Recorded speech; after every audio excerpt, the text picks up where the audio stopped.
Rise and shine, my beautiful divine diamonds, and welcome.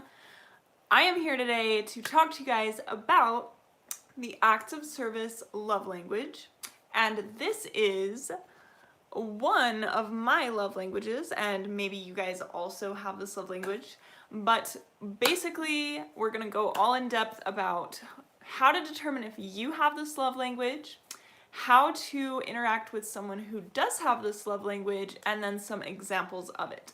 And while you're here, my name is Claire, welcome, and this channel is dedicated to helping you find success, happiness, get yourselves out of a rut, and level up your lives. So go ahead, like this video and subscribe if you have not yet, and also share this video if you would like to. Our goal on this channel is to spread love in all of the different love languages and to raise our vibrations collectively. So let's go ahead and talk about the acts of service love language. And I did make some notes about this love language, so I'm gonna go over it with you.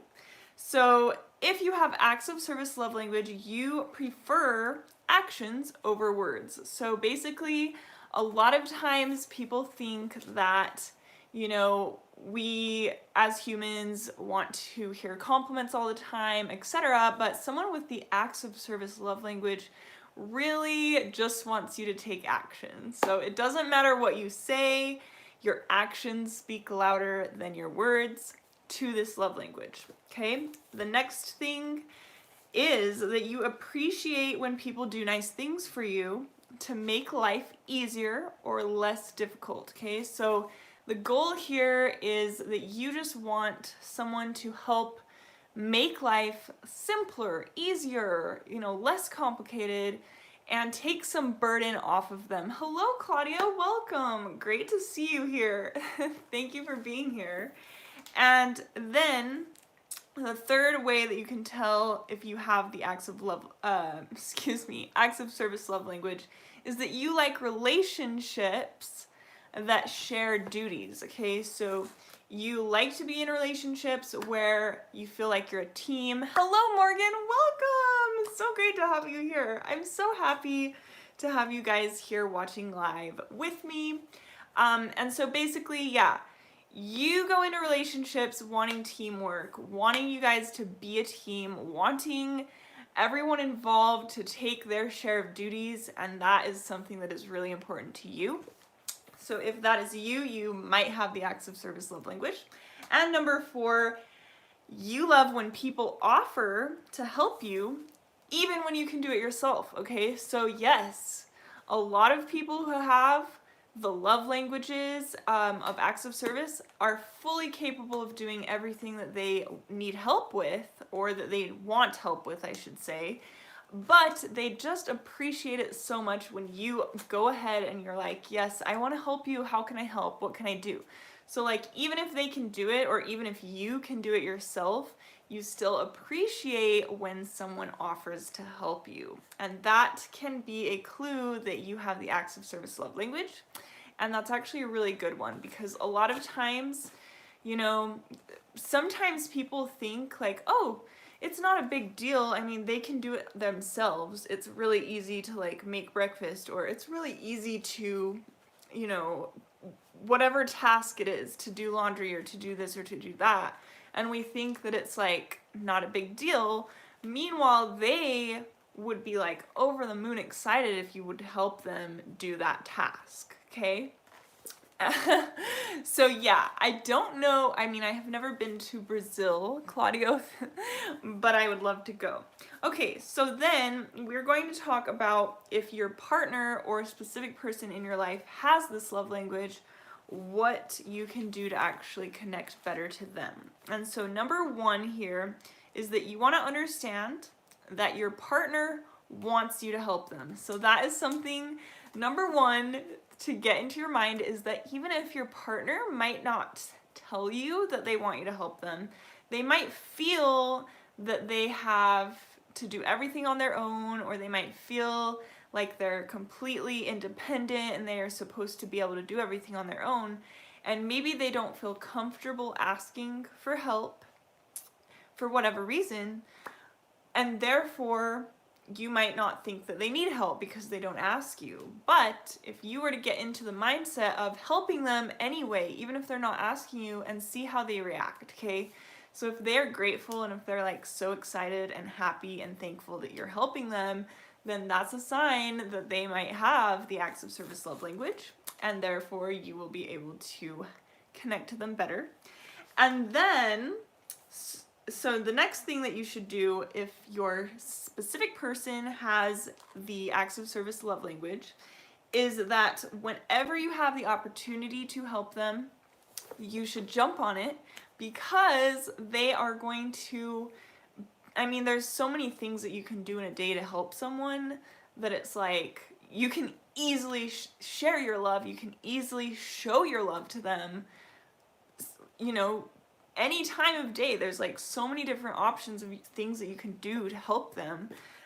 So go ahead and jump on that and help them, instead of just like complimenting them, or instead of quality time or whatever. You can actually take action and do something to help them. The third thing that you can do to connect with acts of service love language is to figure out what your partner does not like doing and help them do that, okay? So kind of going along with the above is, even if they don't ask for help, or even if they think they can do everything, or if they think they have to do everything, if you can figure out what they don't like doing, maybe if they complain about something, or if they're like, oh great, I have to go do this today, oh, like I'm so annoyed, I don't want to do this, then you can actually take note of that so that you can help them either right away and be like, oh, well, I would love to help you, or later on when it works for you.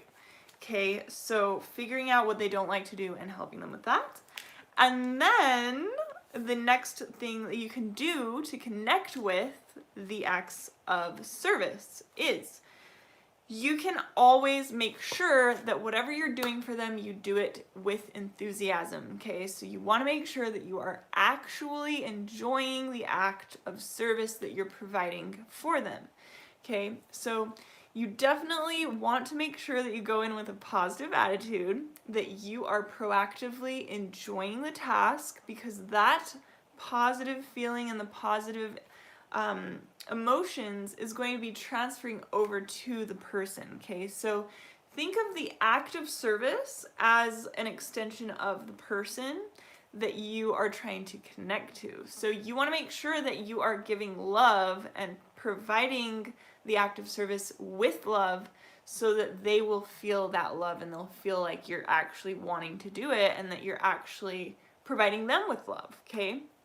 So you never want to do anything from a place of anger or resentment or like annoyance or feeling like you don't want to help them, because they're going to feel that and you're actually going to end up just like hurting yourself, like going down rather than actually connecting to the other person. Okay, so make sure that you're always positive about whatever you're doing for the other person. And then the last thing here is that you really want to make sure that you're doing things without resentment, yes, etc., but then also a healthy person or a healthy partner, a specific person, should be grateful for whatever you're doing for them, okay? So they should be, hello Gaming Plus, welcome, thank you so much for watching. They should be actually like thanking you and being like, oh my gosh, thank you so much, I really appreciate it, you're the best, you're awesome, or whatever. They should be receptive and grateful. And so you should never be doing acts of service from a place of them expecting you to do something. Okay, so you should never be like feeling forced or feeling obligated or feeling like they just expect you to do it, because then it's not having the impact that it could have, okay? So instead of them feeling love and instead of you connecting to them, they are just expecting it and it loses its impact, okay? So keep that in mind. Now I'm going to share with you guys a couple of examples of acts of service so that you guys can be on top of it if you have a specific person in your life who enjoys acts of service. So we have one example is doing household chores. That includes basically everything: laundry, dishes, cleaning, etc. Okay, anything around the house that you can do to tidy it up and clean it up. Fixing something, so if you have skills, like handyman skills, you can fix a car, you can fix a bike, you can fix something that, you know, needs repair, anything, you know, anything that can help make their life easier, you know, get them batteries for their whatever item that burned out, or get them something to help them with a task, or something that's going to fix something that's bothering them, okay? Then you can always prepare meals, or you can help them move something. So you can help them move, you can help prepare food, make their life easier. If they're going somewhere and they don't have time to make food, you can do it for them ahead of time, things like that. And you can also take care of something or someone for them. So if they have a pet, or if they have a child, or if you guys are together and have a child, you can take the responsibility and give them some time away. You're there, you're caring for the pet or the child. Hello, Nicholas, welcome. I'm so glad you're here. Thank you so much. And I did see your comment, and I'm going to reply from the previous video. So yeah, I really appreciate you. So yeah, babysitting, running errands, driving them somewhere, just anything that is going to take a load off of them and take a load off of their stress, okay? So there's so many responsibilities, so many things that this individual might feel that they're required to do, or they might feel like they have to take on the world and they have this independent mentality, or perhaps they're just intimidated and they don't know how to ask for help. And you proactively go in and you say, I can help you. What can I do? Can I help you with this? Can I help you with that? And you don't have to feel like it's too small, or it's too silly, or it's insignificant. Definitely get rid of those beliefs. Nothing is insignificant to someone who has an acts of service love language, okay? Any little thing, even if you wanted to fill up their water bottle, or fill up their coffee, or make them, you know, a smoothie, little tiny things like that, you don't have to feel like it's insignificant, because something super small like that can actually make their entire day. And they can actually feel like, oh my gosh, like this person is helping me so much and making my life easier. And even if it's just a tiny little thing, it means so much to them, okay? So for both of you, it's a win-win, right? Because you are able to provide them a service that you feel good about, that you are enjoying helping them with, and they are also going to feel grateful, and they're going to feel like you are on their side, that you're a teammate, you are helping them, and it just spreads positive energy and love, okay? And then, yeah, that's basically the last point in this acts of service, is that even if they can do it themselves, you should offer to help them proactively, okay?